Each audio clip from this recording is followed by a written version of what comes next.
Hi, I'm Bill O'Reilly. Thanks for watching us tonight. In just about an hour, the president will make an important address to the American people and the world about grave threats.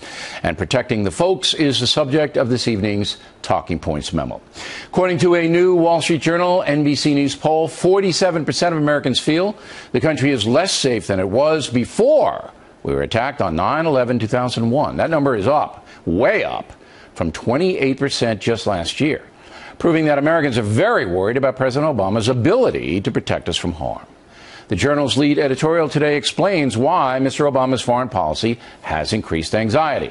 The president has tried to reason with the Russian tyrant Putin, even pulling missiles out of Poland and the Czech Republic as a gesture of goodwill. In return, Putin has violated international law, attempting to demean Barack Obama and the West. Mr. Obama refused to help pro-democracy forces in Iran, believing that appeasing the mullahs would lead to détente. Didn't work. Iran continues to defy the world on news. President Obama backed off from taking action against the Syrian tyrant Assad and did not arm moderate forces fighting him. The result? Assad's still in power, and the ISIS terror army controls much of rural Syria. Mr. Obama could not convince Iraq to allow U.S. troops to stay under a protected arrangement. The result, we pulled out, and the Iraqi government under Maliki collapsed, allowing ISIS to occupy much of that country. And finally, by announcing the withdrawal of U.S. troops in Afghanistan, the president has emboldened the Taliban and destabilized hard-fought gains made by NATO forces. All over the world, the decline of American power is causing chaos. China's on a march. Africa is under siege by Muslim extremists. Egypt, Libya, and Pakistan in chaos. That is the backdrop for tonight's foreign policy speech by the president, himself under siege by the American people, who are finally waking up to the fact that the USA is not being managed in an effective way. Mr. Obama's poll numbers are cratering, thus the attempt tonight to convince us he has things under control.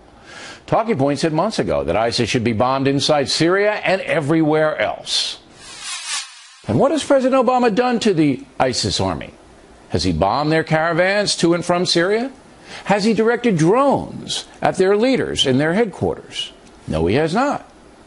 And U.S. intel warned the president that Islamic militants were gathering power in Syria. But he did nothing to stop that. Well, tonight the president is expected to announce expanded bombing. I also told President Obama face to face that he would get nowhere with radical Muslim groups like the Brotherhood. Muslim Brotherhood, great concern to a lot of people. They a threat to the USA. I think that the Muslim Brotherhood is one faction in Egypt. They don't have majority support in Egypt. But they are well organized, and there are strains of their ideology that are anti-U.S. There's no doubt about it. Those are tough boys, the Muslim Brotherhood. I wouldn't want them anywhere near that government. And those words proved to be true. No matter what the president says tonight, it is doubtful that Barack Obama realizes the danger, the true danger, this country is facing. And the Wall Street Journal lays some of the blame on his enablers. Quote, Mr. Obama's intellectual and media defenders were complicit, cheering on his flight from world leadership as prudent management of U.S. decline.